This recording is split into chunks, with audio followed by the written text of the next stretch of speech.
Olá, meus queridos alunos, sejam todos muito bem-vindos a mais uma aula de ciências. Eu sou a professora Diene Marques, professora de Ciência do Ensino Fundamental 2, e estamos aqui mais uma vez reunidos para mais uma aula de ciências. Como vocês já sabem, essa é a nossa segunda aula da semana, e nós estamos trabalhando o conteúdo do segundo bimestre. Mais especificamente falando, da unidade 4, com o título O Clima na Terra, Dinâmica e Previsão. Esse, então, é o nosso conteúdo que nós estamos trabalhando, no segundo bimestre. Até aqui caminhamos. Então, ontem nós estávamos estudando, dando continuidade, e hoje é essa nossa segunda aula. Sejam todos muito bem-vindos, eu espero que vocês estejam bem. Eu peço que nesse momento você pegue seu material, que você pegue o seu livro didático, o seu livro de atividade, o seu caderno, e os seus outros materiais. Outra coisa que a professora gostaria de relembrar, que ontem, na aula de ontem, eu estive passando a solicitação dos trabalhos bimestrais. Como vocês já sabem, todo bimestre a gente realiza, um trabalho bimestral. Esse trabalho bimestral, como vocês já sabem, quando ele é muito bem feito, quando ele é criado todo na norma da ABNT, quando ele é estruturado, elaborado segundo as normas da ABNT, ele vale uma nota máxima de 30 pontos. Então, eu peço, querido aluno, que você capriche no seu trabalho para você tirar 30 pontos, porque essas notas são notas importantíssimas, notas parciais, que vão lhe ajudar muito na hora da somatória e da divisão da média bimestral.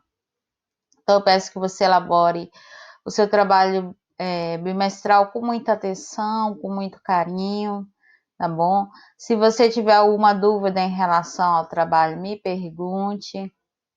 Na solicitação que a professora enviou para vocês, alunos de educação regular, eu deixei bem detalhado, na solicitação, mostrando lá como se deve proceder na elaboração de um trabalho bimestral. Então, peço que vocês abram a solicitação, que vocês leiam, que vocês prestem atenção em tudo que foi explicado ali, que se atentem para a data de entrega do trabalho. Você que é meu aluno online, você tem uma data, uma data final para me entregar esse trabalho bimestral. Então, eu peço que vocês sigam essa data, para que a gente não atrase no andamento, dos prazos que nós temos. E também a professora deixou em anexo o trabalho dos alunos de educação inclusiva, O trabalho de educação inclusiva é um trabalho que é somente para os alunos da educação especial, tá bom? O trabalho adaptado que a professora anexou é somente para os alunos de educação adaptada, de educação inclusiva, tá bom, meus queridos? E a outra solicitação é dos alunos de educação regular. Bom, vamos então para a nossa aula de hoje, Eu peço que você abra seu livro didático na página 40 e vamos estar então dando continuidade ao nosso conteúdo do bimestre. Como vocês já sabem, nós estamos estudando então os fatores terrestres. Então, existem fatores que vão influenciar diretamente no clima do nosso planeta Terra. Você já aprendeu que essa variação de clima de uma região, de uma localidade para outra, se dá através de fatores climáticos, fatores terrestres, que é o que nós estamos estudando, influenciam diretamente no clima de todas as regiões do nosso planeta, e os fatores astronômicos. Os fatores astronômicos, como vocês já sabem, são aqueles fatores que influenciam o clima no nosso planeta Terra, quando a gente se fala do movimento e da inclinação do eixo do nosso planeta Terra. Então, o movimento que o nosso planeta faz e a essa inclinação que o nosso planeta também realiza, vai haver uma influência em relação ao clima, né, das regiões do nosso planeta. E aí a gente aprendeu que essas variações elas acontecem graças à influência desses fatores. E aí nós já estudamos os fatores astronômicos e estamos estudando os fatores terrestres. Nessa aula de hoje, nós vamos estudar o último fator, que é o fator terrestre de continentalidade, né? O fator terrestre de continentalidade, ele está interligada ao fator terrestre maritimidade. Então, a maritimidade e a continentalidade, eles são dois conceitos da geografia, né, que designam o quê? Fatores climáticos que ocorrem pelo movimento das massas de água dos mares e oceanos, os quais interferem diretamente no clima, ou seja, na temperatura, na umidade de qualquer região do nosso globo terrestre. Contudo, há uma diferença entre eles, uma vez que a maritimidade ela ocorre nas regiões litorâneas, as quais apresentam menor amplitude térmica, ou seja, menor variação de temperatura. A continentalidade ela sucede no interior dos continentes, ou seja, nas áreas localizadas mais distantes do litoral, as quais apresentam maior amplitude térmica. E aí a gente pode se perguntar, mas qual é a diferença entre a maritimidade e a continentalidade? Os conceitos de maritimidade e continentalidade, eles geram muitas dúvidas, né, que devem ser com certeza esclarecidas. Primeiramente, vale a gente destacar que muitos fatores influenciam no clima nas regiões, e um deles é as distâncias das regiões litorâneas. Dessa forma, as áreas que estão situadas mais próximas do litoral são caracterizadas por apresentarem maiores precipitações em relação às áreas que estão mais próximas do continente. Isso explica a diferença entre o calor específico da água e da terra. Na medida que o processo de aquecimento das enormes massas da água dos mares e oceanos possui maior capacidade de conservação e retenção de calor, ou seja, recebido pela incidência, né, dos raios solares, em detrimento das águas encontradas nas áreas continentais em menor quantidade, pois que a Terra ela perde calor mais rapidamente do que a água. Assim, o aquecimento das imensas massas marítimas provoca a evaporação da água, e por sua vez se condensa e se precipitam em forma de chuva. Então, nesse caso, a gente pode observar que as regiões mais afastadas do litoral, influenciadas pela continentalidade, apresentam maior variação de temperatura em comparação às regiões litorâneas, ou seja, aquelas regiões que ficam mais perto do litoral. Então, a gente pode constatar que quanto maior for a maritimidade do local, menor será a amplitude térmica, ou seja, a diferença entre a menor e maior temperatura. E ainda há algo a observar, né, que onde o fator de continentalidade age, ela possui um maior contraste entre as temperaturas de inverno e verão e entre os dias e a noite.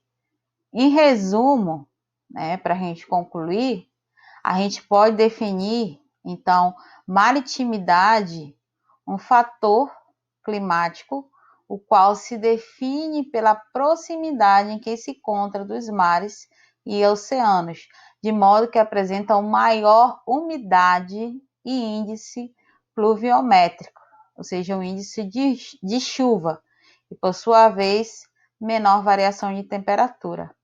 Já a continentalidade, ela é o contrário.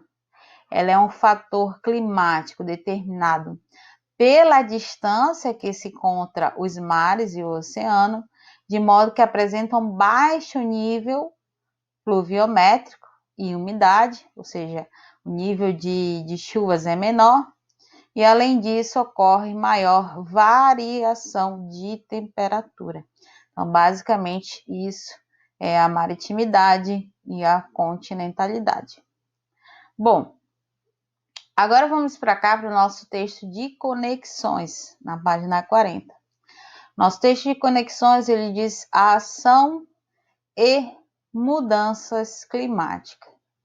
Ele começa dizendo que desde a Revolução Industrial, a emissão de gases do efeito estufa tem se intensificado e verificamos um aumento de temperatura média na Terra, ou seja, um aquecimento global. Além de outras mudanças climáticas, boa parte dos especialistas atribui uma grande parcela da responsabilidade ao ser humano sobre essas mudanças climáticas. Entre outros órgãos de monitoramento, o Brasil conta com o Instituto Nacional de Pesquisas Espaciais, que é o INEP, que atua na área da meteorologia, ou seja, na previsão de tempo e clima e ciências espaciais e atmosféricas, a fim de divulgar a ciência para a população. O INEP organiza material de perguntas e respostas sobre várias de suas áreas de atuação, incluindo o monitoramento de mudanças climáticas. Parte desse material foi reproduzido a seguir. Então, o INEP, né, que é esse Instituto Nacional de Pesquisas Espaciais, que trabalha diretamente nessa previsão do tempo e do clima.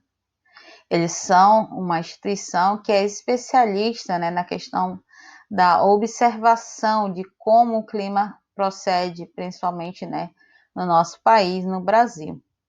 E aí eles são um órgão muito preocupado, né, de verificar como anda, né, a questão do aquecimento global.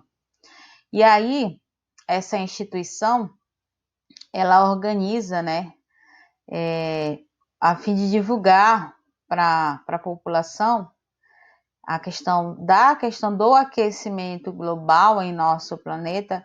Eles fazem, então, aí, organizam material, né, de perguntas e respostas, né, sobre essas áreas, que é essa área do clima, do tempo, né, e da questão das ciências espaciais e atmosféricas, trabalhando na atmosférica, para mostrar para as pessoas, né, e também para conscientizar a questão do monitoramento dessas mudanças climáticas que vêm acontecendo. Então, eles são um órgão, né, um instituto que trabalha diretamente na questão do monitoramento dessas mudanças climáticas. Por quê?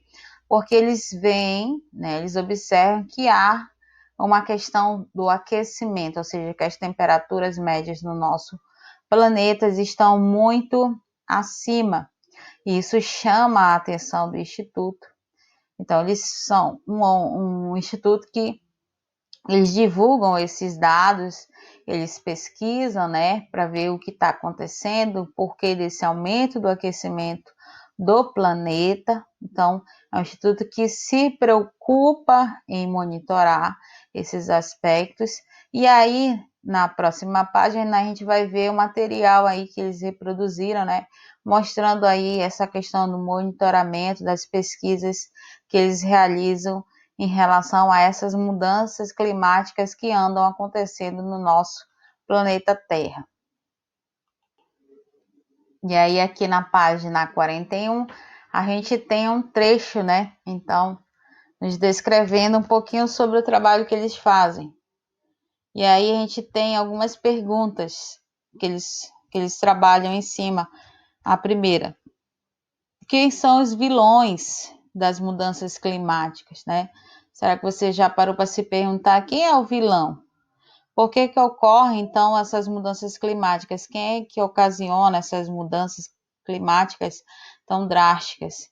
Então, a queima de combustíveis fósseis, ou seja, dos automóveis, das indústrias, das usinas termoelétricas que produzem, né, essa queima de combustíveis fósseis, as queimadas também, o desmatamento, a decomposição do lixo, tudo isso influencia e ajuda para que ocorram essas mudanças climáticas, né, de forma negativa. Então, toda vez que a gente queima combustível fóssil, né, ou seja, quando se queima o petróleo, os derivados de petróleo, como a gasolina, e as indústrias, né, que liberam o dióxido de carbono na atmosfera, nós estamos então sendo os vilões dessas mudanças climáticas, porque estamos diretamente, né, e somos os causadores da queima desses combustíveis, porque esses combustíveis são combustíveis que são encontrados na natureza,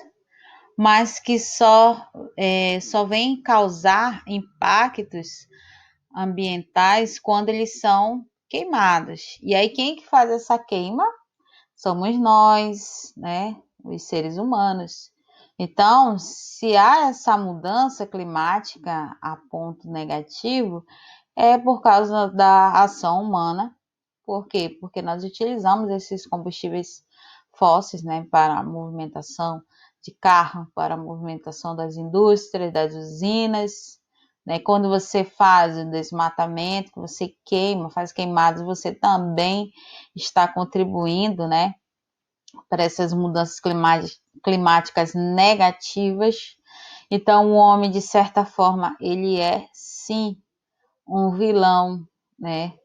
Um vilão direto aí das mudanças climáticas para o lado negativo. Outra pergunta também que surgiu, né, durante as investigações é: quais são as consequências do aquecimento global? As consequências do aumento de temperatura são graves para todos os seres vivos, incluindo o homem. O aquecimento global tem impactos profundos no planeta, ou seja, pode causar extinção de espécies de animais e vegetais, alteração na frequência e intensidade de chuvas, elevação do nível do mar e intensificação de fenômenos meteorológicos, como tempestades severas, inundações, vendavais, ondas de calor, secas prolongadas, entre outros. Essas conclusões foram obtidas após análise de diversos cenários de emissões de gases de efeito estufa para os próximos 100 anos, feitas por cientistas da IPCC, Painel Intergovernamental sobre Mudanças Climáticas, que é um órgão da ONU. As ações humanas têm interferido sobre o ambiente num ritmo muito acelerado. Estudos indicam, por exemplo, que enquanto a temperatura média global subiu aproximadamente 5 graus Celsius em 10 mil anos, contados desde o fim da última era glacial, né, até 10 mil anos atrás, ela pode aumentar os mesmos 5 graus em apenas 200 anos, a continuar o ritmo de aquecimento global que se observa nas últimas décadas. Essa rápida transformação levou o professor Paul Crutzen, que é o Prêmio Nobel de Química, em 1995, a definir os últimos 200 anos a partir da Revolução Industrial como o Antropoceno, isto é, era geológica denominada pelas transformações ambientais globais causadas pelas atividades humanas. Então, uma das perguntas é a colocação de quais são as consequências do aquecimento global, muito simples, né? Se o planeta continuar aquecendo, conforme o que nós acabamos de ler, né, de forma muito rápida, nós sabemos que haverá extinção de espécies, alteração na intensidade dos raios solares, que vai causar doenças no ser humano, principalmente, como câncer de pele, vai intensificar a questão das chuvas, né? Vai ocorrer a elevação do nível do mar e vai intensificar fenômenos meteorológicos, como tempestades, como inundações, vendavais, né, ondas de calor, secas prolongadas. Então, é só pontos negativos se o planeta continuar aquecendo como está acontecendo. Então, só algo negativo para nós. Outro ponto, outra pergunta foi o que o desmatamento de floresta tem a ver com as mudanças do clima. No Brasil, 58% das emissões de gases de efeito estufa são provenientes de queimadas e desmatamento. Por isso, é muito importante encontrar caminhos para o desenvolvimento sustentável dos biomas brasileiros: Amazônia, Cerrado, Pantanal, Caatinga, Mata Atlântica, Pampas, sem que seja necessário degradar essas regiões. Ou seja, quando você tem um desmatamento, que você queima, né, essa madeira, ela libera gás carbônico, e o gás carbônico, ele é um gás que quando ele chega na atmosfera, ele acaba sendo um poluente. Então, ele intensifica o efeito estufa, e isso não é benéfico para nós. Outra pergunta também é como posso ajudar a reduzir efeitos das mudanças climáticas. É preciso mudar nossos hábitos e costumes, além daquelas recomendações básicas, como apagar a luz quando sair do quarto, fechar a torneira quando estiver escovando os dentes, fechar o chuveiro enquanto sem sabor, separar o lixo reciclável, não jogar pilhas no lixo comum e ver outras dicas que você pode também passar a ajudar. As áreas verdes são muito importantes para reduzir as temperaturas máximas. As árvores trazem sombra e frescor ao ambiente próximos a elas, sem gasto de energia, como ocorre com o ventilador, um ar-condicionado. Uma cidade com muitas áreas verdes é menos quente. Pintar telhados com tintas refletivas também diminui a temperatura interna da construção. Uma cidade onde as casas têm mais jardins e quintais e menos áreas de asfalto e concreto também está mais protegida das inundações, que com as mudanças climáticas tendem a ser cada vez mais frequentes, né? O Brasil é o único país que fabrica automóveis flex, ou seja, que funcionam com álcool ou gasolina. O álcool é menos poluente do que a gasolina, de preferência a esse combustível. Então, outra pergunta interessante, né, da pesquisa que eles fazem é como a gente pode reduzir, como a gente pode ajudar para que esses efeitos da mudança climática eles não sejam tão intensos, né, que cheguem ao ponto de nos prejudicar.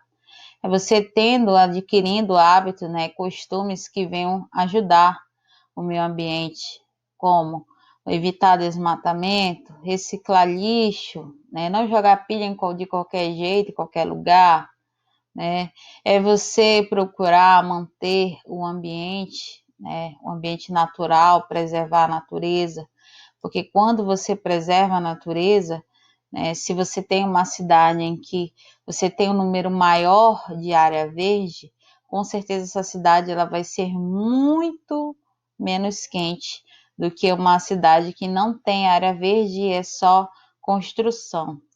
Então, a questão da preservação da natureza, né, da vegetação, o verde, ele ajuda muito para que as temperaturas elas sejam amenas, né, para que as temperaturas elas diminuam. Então, existem vários fatores, né, que nós já acabamos de pontuar, que nos ajudam para que venha diminuir esse efeito. Então, faça a sua parte, eu faço a minha, você faz a sua, e aí a gente ajuda o planeta. Se cada um fizer a sua parte, com certeza nós vamos diminuir esse efeito da mudança climática que está fazendo com que o aquecimento global ele seja intenso e notório, né? Então, é isso, meus queridos.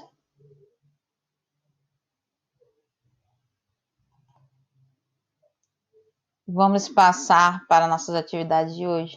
No seu livro didático você tem uma atividade de hoje, página 42, questão 1, 2, 3, 4 e 5, da página 42, que é essa aqui que você está vendo na sua tela, de 1 a 5. Agora vamos para o nosso livro de atividade do aluno. Vocês sabem que nós trabalhamos em paralelo com o nosso livro de atividade. Então vamos lá. No livro de atividade do aluno, hoje vamos trabalhar a página 21 e 22, questão 6 da página 21, questão 7 da página 21. Logo em seguida você passa para a página 22. Na página 22, você irá fazer a questão 8 e a questão 9 da página 22, tá bom?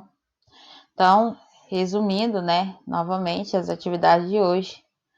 Você sabe que você tem atividade no livro didático, questão de 1 a 5 no livro de atividade, que é esse que você está vendo aí na sua tela, questão 6, 7 da página 21 do livro de atividade, tá? Lembrando que é livro de atividade, e página 22, livro de atividade, questão 8 e 9 do livro de atividade. Então, hoje você tem atividade no livro didático do aluno e você tem também o livro de atividade para realizar as suas atividades de hoje, né?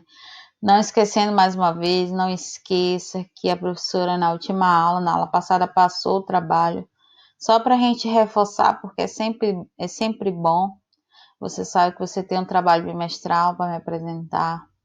Não esqueça, querido aluno, apresente o seu trabalho identificado, com seu nome completo, com a sua série, a sua turma, o seu turno. Entregue o seu trabalho na coordenação aonde você estuda no presencial, tá bom? Então, você sabe que você tem um prédio, né, que você estuda quando você está presencial. Então, eu peço que você faça a entrega na data estabelecida no prédio onde você estudou presencial, tá bom, meus queridos? Trabalho identificado. Então, é isso, meus amores. Então, boa tarefa para vocês e até a próxima semana. Tchau.